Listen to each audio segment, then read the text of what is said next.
Hello and welcome to Start the Beat with Sykes. My name is Sykes and this is my podcast. Before we get started, I just wanted to take a quick moment to thank everyone who checked out the last episode. If you're one of those people, I hope you enjoyed it and thanks so much for coming back. But for those of you out there who are new to the show, welcome. Feel free to make yourselves at home, and as always, there's beer and soda or water or whatever you like in the fridge. How you doing today, Miss Freddye? I'm fine, Sykes. How are you? I am great. And as I have already stated, for anyone out there that is not familiar with my guest, I am here today with the one and only Miss Freddye. Make some noise for the internet. Yeah, thank you. Woo. So it's really cool to sit down and talk with you. I appreciate you taking the time to do this. And how are you doing? This is a crazy year, a very crazy time. So much. That's all I can really say. So how are you, just generally? Let's start there. Yeah. Generally, you know what? I'm doing okay. I have to say, I am doing all right. I am accepting what's going on. I call it the chaotic havoc. Yeah. I even wrote a poem about it, but then I threw it away. So don't ask me. I don't remember what it said. But I'm doing really well. When it first started, the shutdown where I live at, I had to work from home. So from March to May, I was, stuck at home, and I had to kind of watch everybody else to see, okay, what can I do? What can I not do? Music was definitely not one of them. Every last show that I had was just, it was just canceled. Nothing. Festivals, playing at the local venues, some outdoor community stuff was all canceled. And so fast forward, I've learned to live with that. And I know a lot of my musician friends, people that I know personally, that they're having a tough time, and I feel bad. But I'm making it. Yay. Yeah, that's all we can do. We could just keep pushing forward. I find that, for those of you that aren't familiar with Miss Freddye, you've been a musician for, well over 2 decades at this point. We can get into the history and all that stuff. I'd love to get to know more about it. But currently, do you find yourself feeling the need to really work and try to do music right now? Or is it a thing where it's been a part of your life for so long that maybe this few months off doesn't feel as intense as it may for somebody that maybe has only been playing shows for 1 or 2 years? Oh no, actually it's intense. Yeah. And I was used to performing every weekend, and then I started adding some shows during the week, maybe 1 or 2, because I work, I have a full-time job. And I found it very, very hard. And I'm telling you, my first show that I did was back in June with my blues band, and we had not rehearsed. I hadn't seen those guys since January, February, and no rehearsal, nothing. And so I said, guys, we're just going to use this set list. And I'm telling you, I put my all into it. And we only had 40 to 50 patrons at the time. And that was it. And that was fine. And I sang oh my goodness, I needed this finally. And then all of a sudden I was getting very anxious. I'm like, I need to sing. I need to do something. So I did a couple online shows for charity, and then did a couple outdoor things recently, and it felt good. Oh my gosh. Yeah. The relief. Oh, what a relief it is. Oh, absolutely. Absolutely. That's a beautiful thing. I think that it's really cool to hear that story from someone that has been performing music for so long, because it's an unfortunate thing where I think some artists get jaded over time, or they're just not as passionate about it as they once were. But it seems like you're very passionate about this still. And even just, a few months off is very, very painful to go through, I imagine, because you probably care so much about this. Oh, yeah, it is. And I feel for my guys, and because I have 2 bands, and I feel for them. The blues band, those guys, my band is exclusively the band, that's it. And then my acoustic guitar player plays in a few other bands and he teaches. So it's been okay for him. He's getting by. But I'm telling you, when I get together with either one of my bands, it's very refreshing. I have an appreciation each and every single time that I'm up there on stage with either one of my bands. And this is recently. Like, I appreciated them before, but I mean, oh my gosh, it's like as if, how can I say this? I've never had this happen.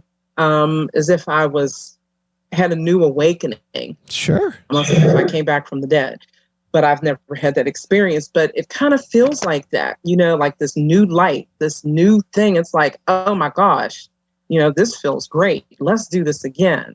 Mm-hmm. I can't even imagine. I haven't played a show since March. For some background on me, I play in a heavy metal band. And I also do some hip hop stuff as well. And some of those shows are happening, but the environment that we need for a heavy metal event, those places aren't quite open yet. So it's going to maybe be some time before I can be hooting and hollering on a stage in front of strangers, but I'm really looking forward to it again. It's been so long. It's crazy. Yeah. We still get together. I still miss the crowds. I miss a lot of people, the packed house, and even doing an outdoor show, a festival, there's like hundreds, thousands of people, and I miss that. But I do understand, being the healthcare professional that I am, I do get it. I understand that. So absolutely. With your background, let's take a little trip in the time machine. All right. So let's go way before COVID, way before anything. Like, let's start at the start. When did Miss Freddye decide to sing in front of strangers? What was the origins here? How'd you get started? Started as a kid. Remember the plastic? Well, you probably don't remember, but I do. The plastic microphones. I had one of those. Did you really? Oh, I'm flattered. I may be a little older than you realize. This lighting's doing my skin wonders right now. But yes, I do remember those. Yes. Yeah, as a kid, me and a couple neighborhood kids, we were little kids. We would get together and sing whatever latest songs were around at that time, or we would make up songs. A couple of times I forgot to record on the 8-track, but we would record on the 8-track, which was cool. And then I joined the church choir, couple of churches that I had ended up belonging to based on where I was living at the time. So that's how I got my start as far as singing in front of strangers, was the choir. And I was still scared to death. So I didn't have to sing a solo except for one time. I was 15 and I had to sing a solo. Oh my gosh, it was horrible. I was just 15. I was so embarrassed. So a solo in church? It was embarrassing. I said, I'm never doing this again. And then, 96 is when I joined my first professional blues band. Okay. And it's been upward ever since. So whenever you did that solo, was that like school choir or church choir? No, that was the church choir. So I have a question. I have a question. Some real thought here. Did you ever take like proper singing lessons at all in your life, or did you learn in the church? Nope. Never took a singing lesson, theory, nothing. Yeah. This was all listening. Like, there were some neighborhood kids, musicians, around my age who were actually singers. And then in church too. Yeah. I just have this funny thought where I feel like a lot of people that want vocal lessons maybe just need to start going to church. Yeah. If you really want to learn how to sing. That's funny you say that, because there was a lady long time ago. I'm sure she's passed on because she was elderly then. Yeah. But I probably was in my late 20s. Yeah, probably late 20s. And she made a comment. It wasn't towards me. I guess when she was, we had choir practice. And she said, I wish more people would come to church, and I'm thinking probably whoever, it wasn't directed at me because I did my homework. But she made that comment that you made. She's like, I wish more people would come to church. Yeah, I think and get their singing together. And I'm like, what did she just say? yeah, I mean, I have to admit, being fully transparent, like I didn't grow up in a very religious family, and I'm not like a particularly super religious person to this day. But as I've gotten older, I've started to like respect and understand like all of the other things that you can get as a person out of just attending this thing, even if it's something as simple as just becoming a better musician. Because even outside of vocalists, there's some of the best bands that I've ever seen play have been church bands with church musicians in them. There's some really, really heavy players. It's really, really cool. Absolutely. So whenever you were getting into your first blues band, you said that was 1996? Yes. Okay. So how did you get into that scene? Like, I wouldn't be surprised if there was people from church that were also in that scene as well. Maybe you met them through there, or was it something else? Nope, this was something totally different. All right, well, do tell. One night I was singing the song, and I love this song till this day, Silent Night.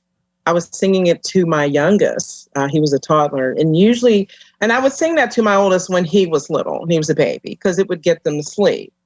And so the guy that I was dating at the time was a bass player, and he heard me sing this. I was singing it a cappella, and he's like, I didn't know you could sing. And I said, I didn't know either. And so he said, we're looking for a singer for the band I'm in. And I'm like, I'm just, I'm cringing because I'm really not back then, I don't want to be in front of people. And after my episode of the 15-year-old who sang a solo and it was terrible, I'm like, no. Sure. So I told him, I said, sure. So I went to audition, and the band was in Run Room, and they had 100-foot cord. So I took that microphone with that 100-foot cord, and I went in the bathroom, closed the door, turned on the water, and started singing. That's how I got in the band. True story. Really? Wow. And there are people who know me that's like, what's she doing? That's so how long were you singing in the bathroom? How many shows? No, none, none. But you know what I did? So the band would face the audience, and I would sit in a chair with my back to the audience behind the bass player. I did that for almost a year, for about a year. Wow. I want to say about a year. Until one day, my mentor in the band, the manager of the band, Big Al Levitt, he said, you're going to have to figure out what to do. You're going to have to come out of that. Because he was also a professional psychologist. So, he didn't push me. He knew I was scared to death. Okay. Like, my stage fright was it was up the wazoo. And and I told him it came from me being 15 and sang the most horrible solo you can imagine. Yeah. And, slowly but surely I came out of it until I'm thinking I've gotten better the last several, like maybe 10 years, 15 years. Yeah, I'm sure you have. Practice makes better.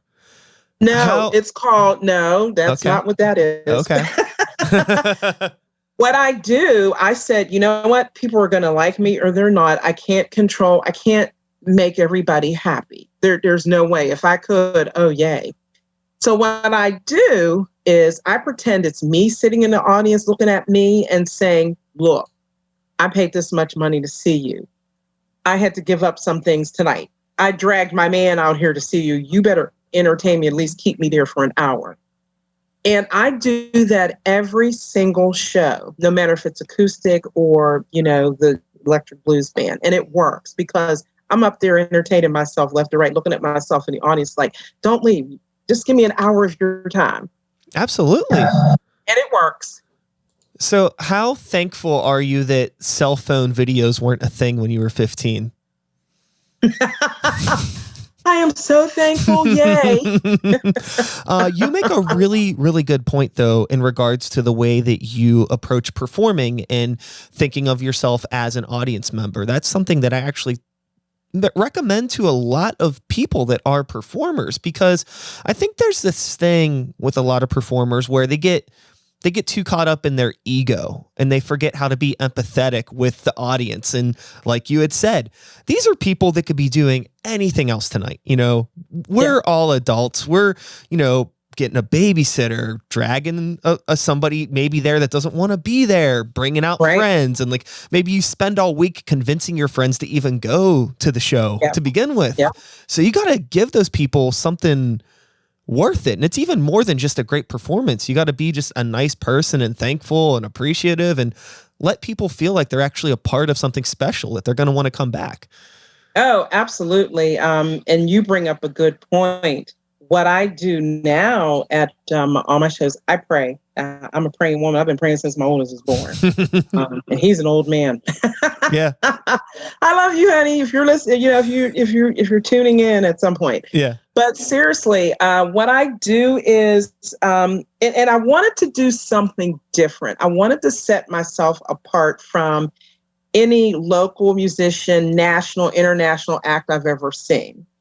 So usually, there's like a side door or a side way, to come in, whether I'm doing outdoor or indoor. So you know what I do?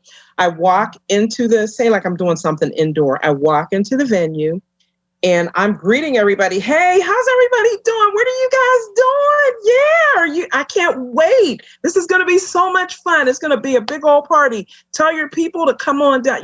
I engage them as soon as I get there, no matter if I don't feel good, if I'm super tired, if something happened and I'm trying to work through it. I'm like, it's not about me at the end of the day, because my motto is what I do is not mine to keep. And a lot of people know that about me, that know me personally. And then, when I get my bandmates together after we're all set up, I'm like, guys, are you ready for this? It's like, I am so excited. You hear that crowd out there? And they'll joke, they'll do some joking, but they know when they see me like that, it's two things. I've had 2 cups of coffee, or I'm just so like ready, like, yay. Or a combination of both. But crowds like that, audience like that, greet me, make me feel, that I'm important, that it was worth coming to your show. Absolutely. I'm really curious now, where was the trajectory between, back turned to the stage, don't want to see a single eyeball looking at me, to like walking in the door like, hey, everybody. Yeah. Like, how do you, obviously it's not an overnight thing, but, did you notice as you were starting to become more comfortable on stage and comfortable as a performer, were you aware of these changes, or was it just something that one day you were like, wow, I'm really not who I was anymore? Well, it's a combination of both. I said, if I'm going to continue doing this for the rest of my life, I want to redo me over and over. And then at the same time, I convinced myself, I said, it's not about you. And I love sharing the story of, I sat behind the band with my back facing the band, and I did that for a year. Mm-hmm. And people were looking at me with the deer in the headlight. I said, guys, I can prove it. I have people. I said, starting with the bass player, he's still alive, but he lives down south now. And I said, the guy that plays acoustic guitar, I said, he'll tell you the story. I said, and just fast forwarding, it was, I was becoming more and more comfortable after I realized, if you're going to do this, one or two things. If you're scared to death, why don't you just become a studio musician and call it a day? Never perform. Or you can go in a studio, but you're doing a project for yourself, and then you perform live. And people want to hear more of me. So it was a gradual change. Because I'm telling you, when I went on my own in 2002, 2003, when I left that band, I had no clue. I was still scared to death. And I didn't sing like, la. I kind of sang like, la, when I first started out. I still was not sure of myself. Mm-hmm. There's a really interesting thing about how performing over time and how it changes your voice and your approach to things. And I think it's so hard to explain unless you're somebody that's been in that position like you have. I'm really curious now in regards to you performing over in and around Pittsburgh and wherever else over, since the mid 90s, how can I put this? The city has changed a lot. There's been so many places that have come and gone. Environments change, demographics change. What is, just the standards of how shows operate, it just changes. I'm sure in the mid 90s, you weren't playing shows in front of food trucks. And maybe nowadays you probably play some shows with food trucks around, just little things like that. Yeah. How do you feel? Do you even think about this? Am I silly to I wonder sometimes if I romanticize the old days too much, or if it does it not matter if people were there, then who cares? I think that matters because I'm finding now 10 years ago, I don't think people did it as much as they do now because the times are changing for a lot of musicians, because I tell people it's becoming more digital, if you all notice. Yeah. And the creativity as far as doing a lot of shows and the award shows you've seen on TV, I'm like, wow, this is really creative. But I still, whether it's musicians, non-musicians, whoever, we still think about how it was. People talk about the 70s, the 80s, the 90s, the early 2000s, and now, and it's kind of nice. And I just heard something the other day, cassettes were coming back, and I'm like, what? I almost said, what are cassettes? I said, are you kidding me? So it's things like that. So what you're thinking, romanticizing about that, things are starting to come back. Cassettes, the vinyl is already here. I think the vinyl is going to stay. It's here to stay. Absolutely. But at the same time, you've got the technology. You no longer have CD players in the brand new vehicles. You have the Bluetooth, and I understand they're going to get rid of the USB, where you can plug in your phone. I understand they're going to get rid of that slowly but surely.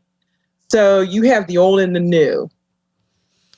And I've been able to adapt, and it's pretty cool because I'm like, okay, because it's in my nature to adapt to change anyway. So, but it's nice to go back a little bit. Yeah, you have to adapt. I find that I maybe grew up in a little bit of a more fortunate time. I'm 35 now. Okay. So I grew up I didn't have a cell phone until right after high school. Okay. So it's like this weird technology wasn't fully in my life. There was Nintendos and stuff, but that's a far cry from where we are now. Yeah. I feel like we pretty much live in a video game every day. We're in a video game, in some way right now, me and you, we're talking to each other face to face through screens. This is in the early 90s, this would have never happened, but here we are. Yeah, here we are. Yeah. I wish I had kept my first cell phone. It was huge. It was huge, and it was bulky. I wish I had kept that, just, have it on display whenever I talk to somebody. I'm like, look what I have. So you do feel that, the music community does feel a little different now, but you feel like it's going back to basics in some ways. I think that it's going to be really interesting to see how, once we're able to start having venues open up again, some proper places, what that's going to be like. I think that there are going to be people that hopefully come into live environments with more of an appreciation for seeing live music. I feel like maybe for some time, at least people in the demographics that I work in metal and hip hop, I think a lot of people were taking live music in those environments for granted. Yeah. Do you feel the same with what you were doing? I do. And, but then a lot of my fan base, especially people that follow me on social media, they miss the live music terribly. And, I find that some people have taken it for granted because we didn't know this was going to happen. We didn't know we were going to be in the middle of a pandemic. I mean, we had no clue. So, life, goes on. But once this happened, there were some people out there a little angry. And I mean, audience, not at us, just the fact that, oh, my gosh, I got to have my live music.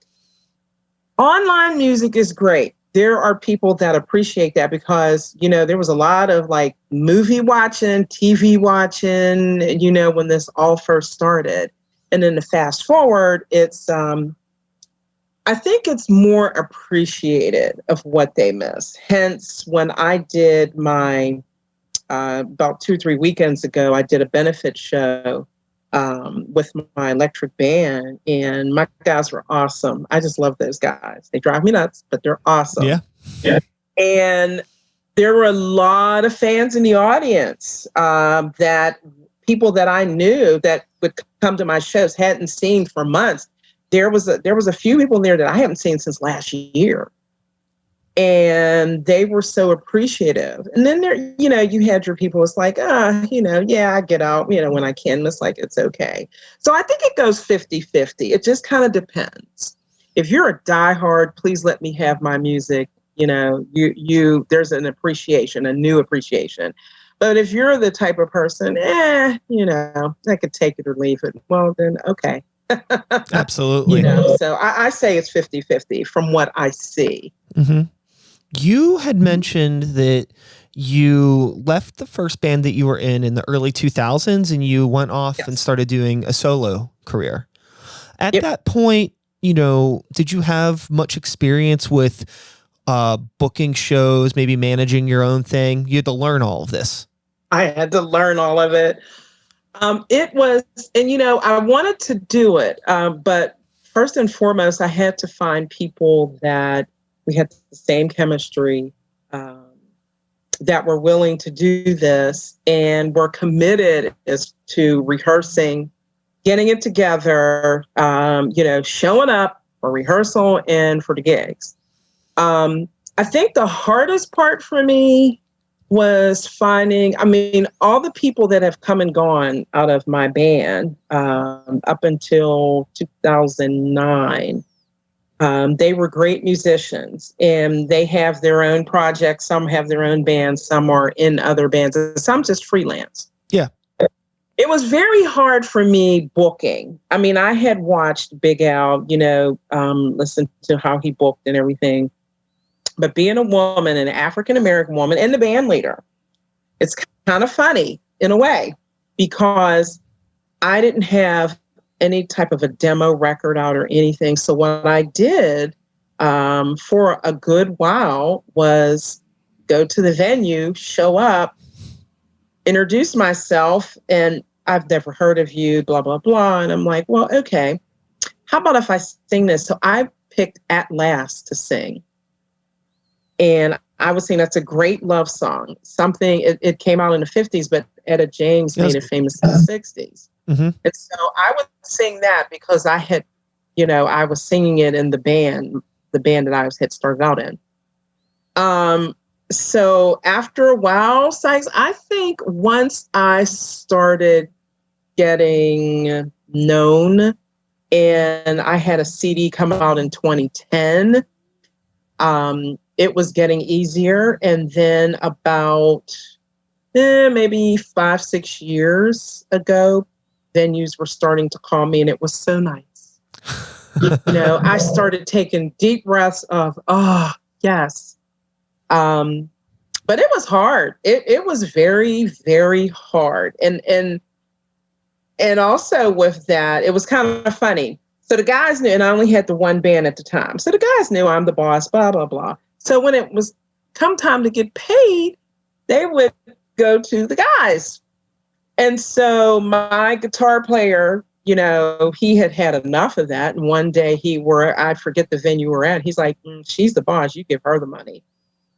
Yeah. And I saw the quick look of like the deer in a headlight because usually it's just the woman is just the singer, but not the leader, in a lot of cases. But yeah. And so now a lot of venues and festival promoters know me. They're like, she's the boss.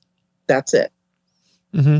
I find that, it takes a lot longer than it really should for people to realize what's going on.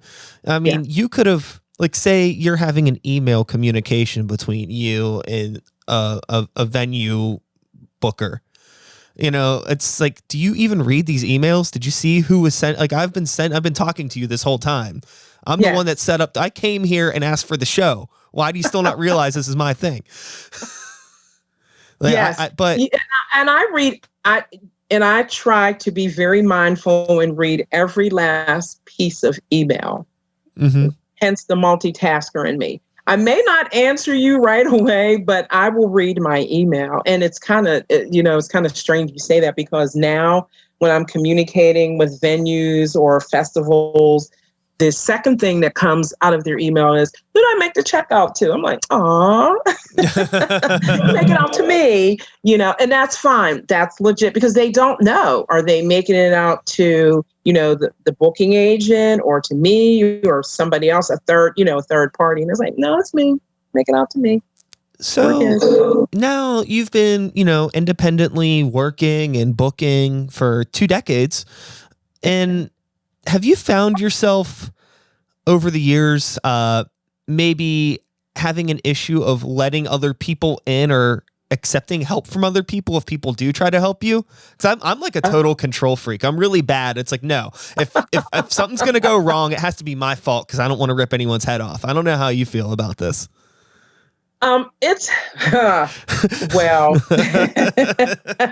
let me put it to you this way. Okay. Every single year, both bands, I come to them January and February, like the end of February. That's it. It's a done deal. And I always ask them if anybody wants to take leadership, become the band leader, the manager, the booking, whatever. The arranger, getting people together for rehearsal. Be my guest. I am open. I just want to show up, give me the music, and I will be okay. And I'm telling you, both bands, nobody wants to do it. Nobody. And I said, and I have to laugh at them. I said, but yet you guys give me heck and tell me this and that. And I have to laugh at them. But at the end of the day, I tell the guys, I said, you can approach me. Just be kind of like constructive. But if you criticize me, if you're like, hey, do this or that, I accept help.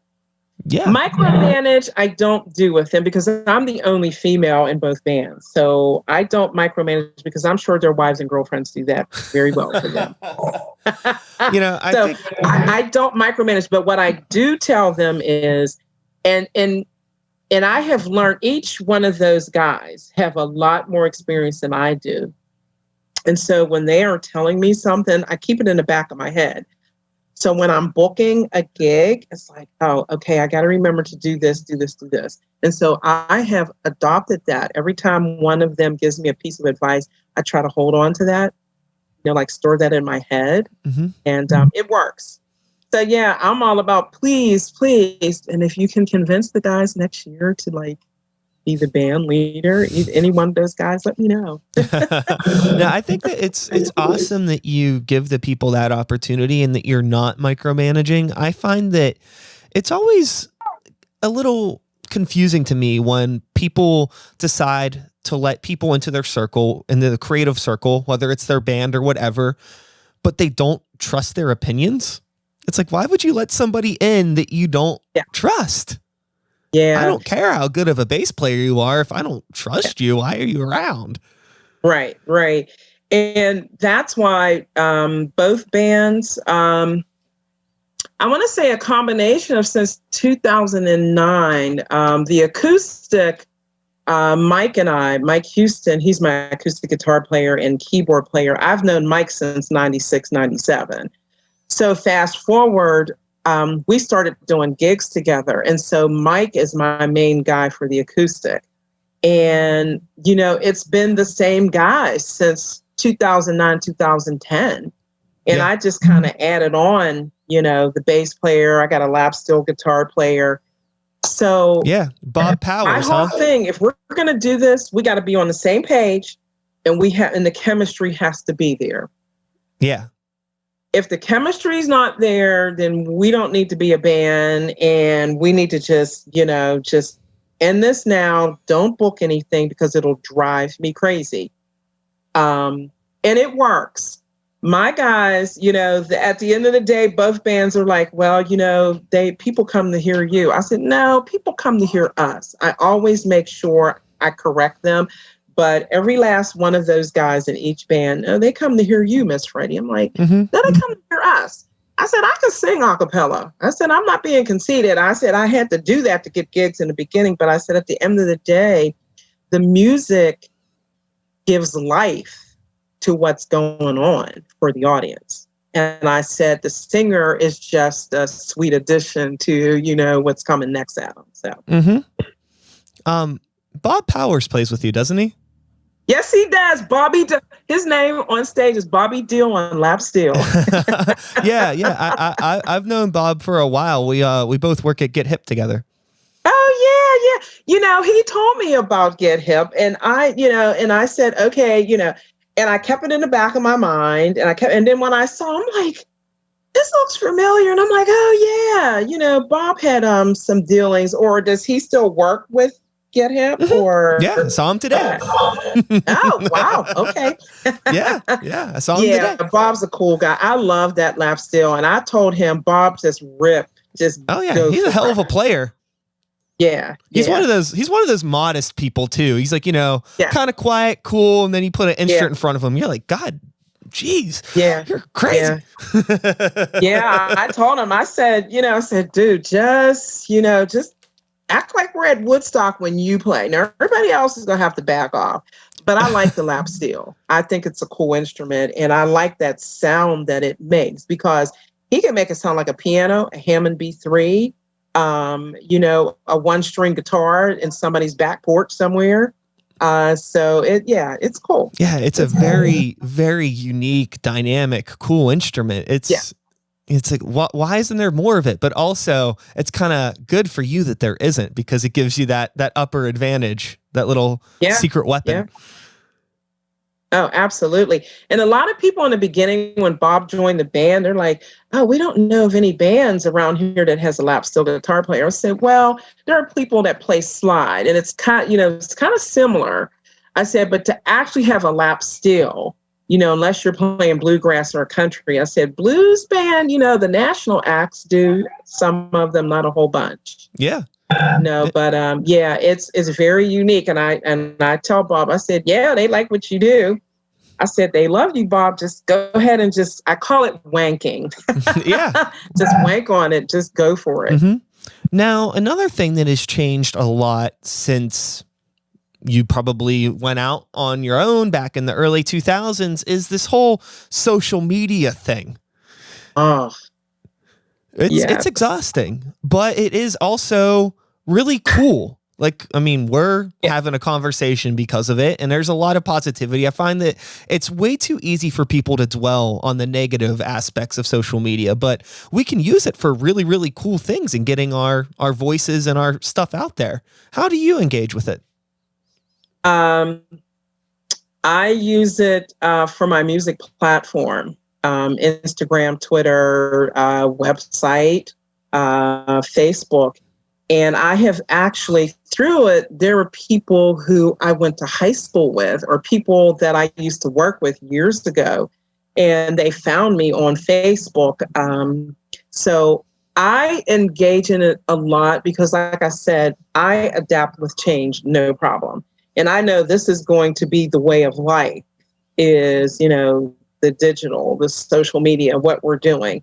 And like I said, I'm thinking you're probably like the 5th Zoom meeting that I've done in 2 weeks. But I've done it with people, and I like it. I love doing it. But I've also done Hangouts, and I've also, when my iPad was working, FaceTime. Yeah. So to me, I'm comfortable. And how I'm comfortable, I lost my phone, an old phone I had like about a couple years ago. But I found it. The whole day I was freaking out. I mean, I was losing my mind. I said, I've got to have my phone. And that's how much I depend on it, which that was bad. Yeah. But I finally found it. But I think this is great as far as the music that I'm doing and what I'm doing in life. People are more in tune to finding you on social media, be it website or, Instagram or whatever. If they go on YouTube and they just want to listen to your music, I love it. I'm embracing it and I'm taking advantage of it because a lot of people overseas follow me. People in the West Coast, down south, I have family, around the country, and we don't get to see each other, but we can see each other's social media. So I happen to love it. Yeah, I do my best to be positive, but there's still some negative people that are in my social circles that bring me down. I got to get them out. That's so, whenever I catch one on my timeline, I'm like, unfollow. I don't care. I don't care if we were I don't care if we, met at a party 6.5 years ago. I don't really think we're meant to be. It can't be hard because how many relationships with other human beings can we realistically facilitate? It could be a little overwhelming. It's, I have like 2,000 friends on my Facebook. I don't know 2,000 people. Are you kidding me? I have like 4 real friends. The rest of this is just like exhausting, but it's all like people I've met at other shows and people who have been on the podcast and people who are fans and friends and family. So it's cool. It's just like, I think so much of it is the energy that you put into it. And that's what's going to attract, whether it's social media or just getting to a venue and walking in the door and greeting everybody like we were talking before. If you could be that person all the time, you're going to have like, it's like a magnet and energy and cool attracts cool. Yeah. And I try to be very mindful on social media because, of course I have friends, and then people who follow me who are fans, and it was kind of ugly back in 2016. It made me sad. I don't post my thoughts of what's going on. I try to be very, very positive. And I tell people, if you go back on my personal page and look, I said, I'm posting something positive. Now, if something tragic happens, then I'm going to speak about it. But it's not to the point where I'm going to make you depressed. Sure. I have enough of that inside of me for the both of us. But a lot of people follow me and they like what I do. Now, my musician page, I really started using because I found out something. People are following me on, they love to go to the musician page. They could the personal page is all right. But that musician page, I'm telling you, it's blowing up for the last almost a month, which is great. So I said, okay, I'm going to post this. This is music. But when I see, I'm not going to tell you how many friends I have. It's close to 5,000. I believe it. But I'm going to tell you, it's people that I went to school with, family members, people, fans, musicians, people I've worked with throughout my life, neighbors. It's interesting. Veterans. It is so interesting of all the people.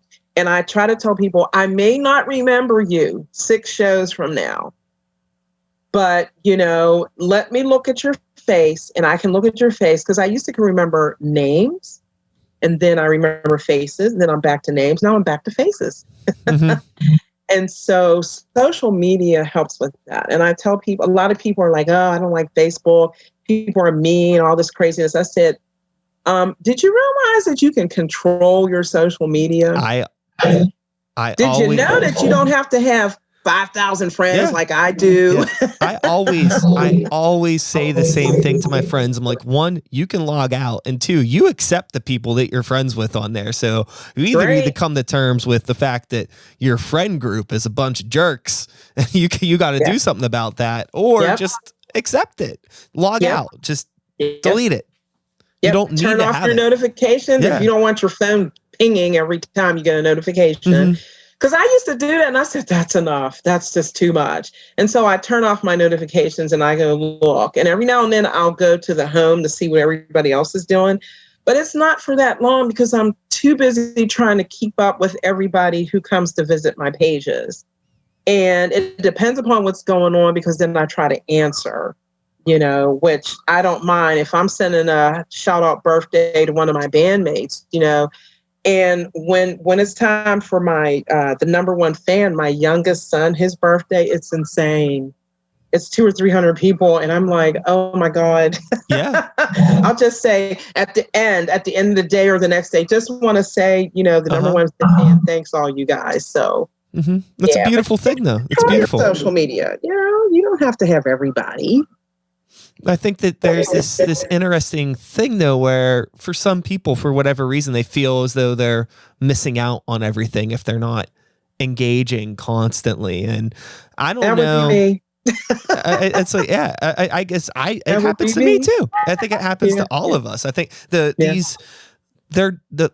these apps are designed by people that are paid to make us practically addicted to them, and they're doing a pretty good job. So they are. Yeah. It's really. But I think that's just going to be the way of life. I hope I'm around in 20 years because I want to see how technology is going to be in 20 years. Absolutely.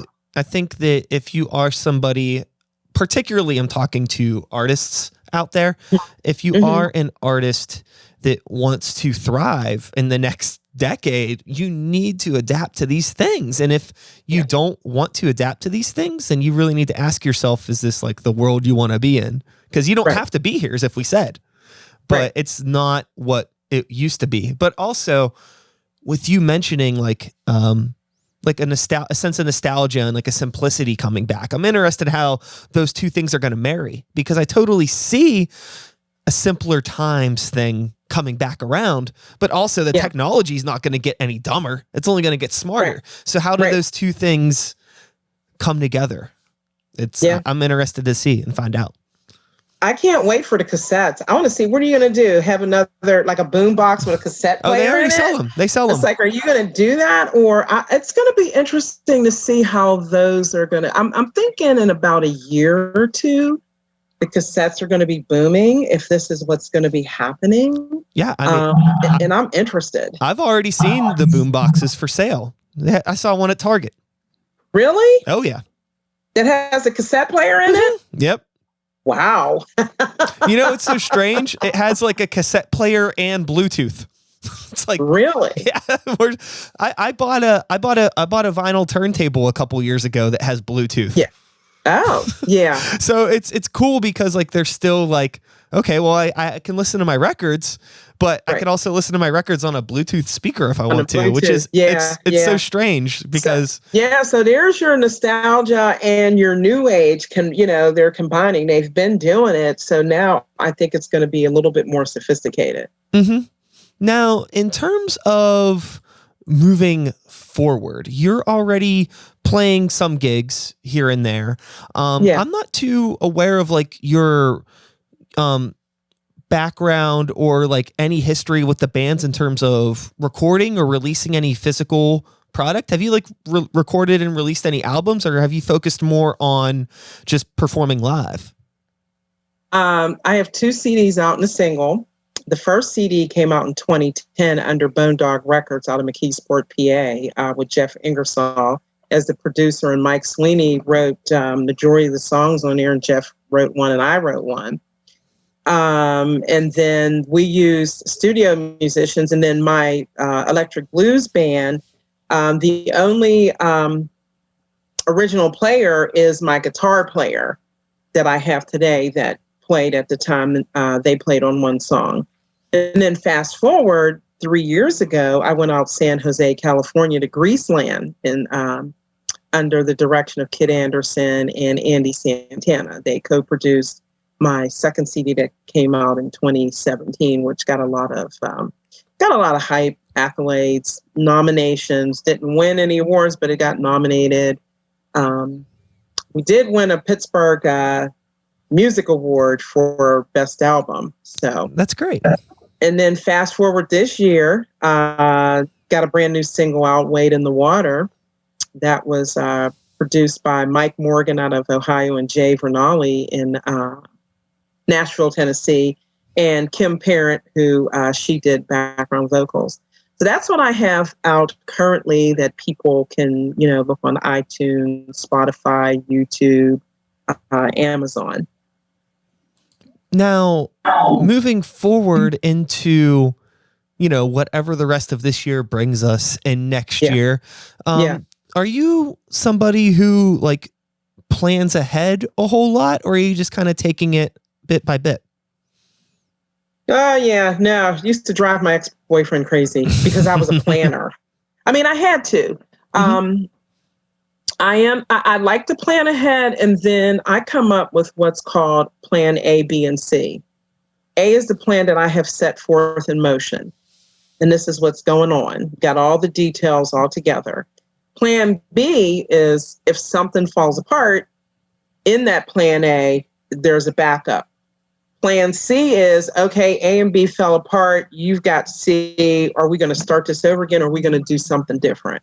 And that's how I treat, the gigs that I book. It's very interesting and it works.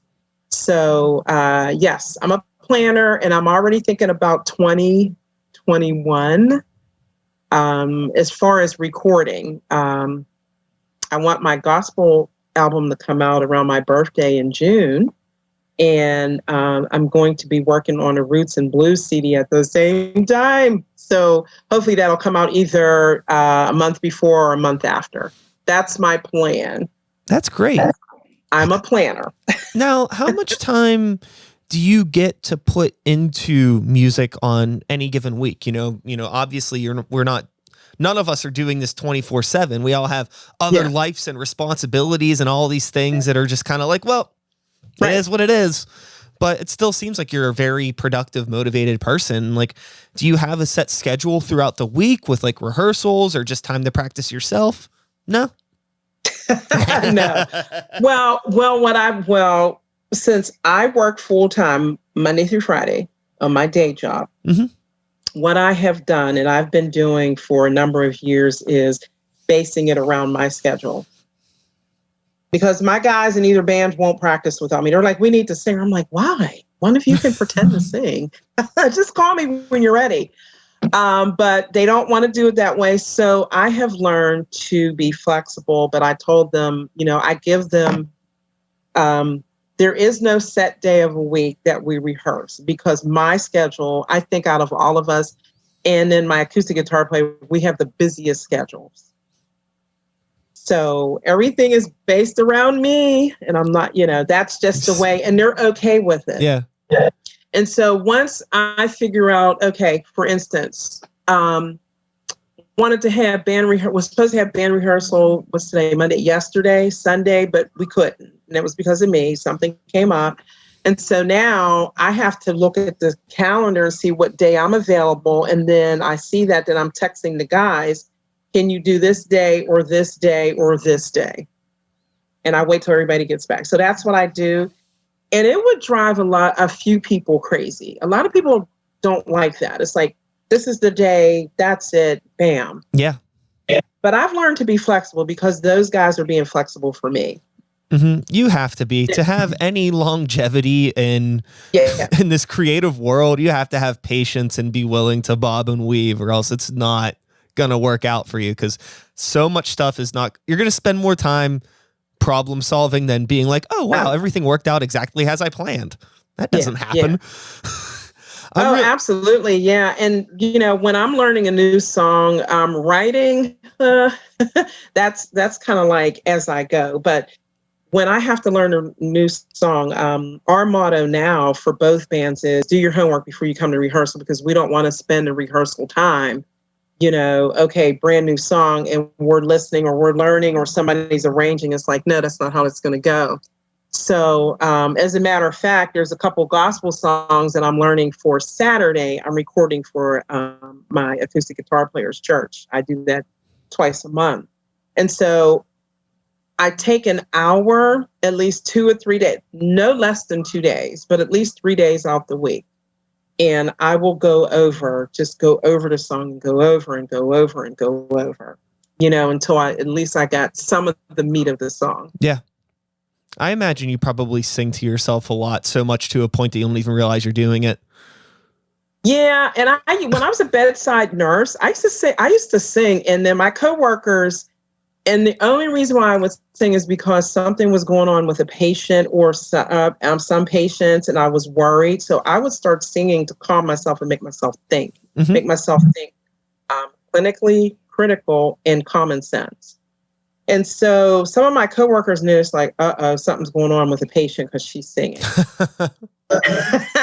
And I'm like, and I had developed that when I was a bedside nurse, and I do it at work because 90% of my job now is on the phone. And so if I'm multitasking, have to take care of 2 or 3 things for different patients, I start singing. I'll just pick something. And lately I want to sing Christmas songs, and my coworkers like, don't sing any Christmas songs. It's too early. Sing something else. And I'm like, but I want to sing something Christmassy. And they're like, no. And I haven't. That's so funny. So that's what I do. That's me. Yeah. Well, it's been a pleasure talking with you a little bit. I could chat with you so much more, but listen, everybody that's hanging out with us right now, I'm sure they got other things to do today.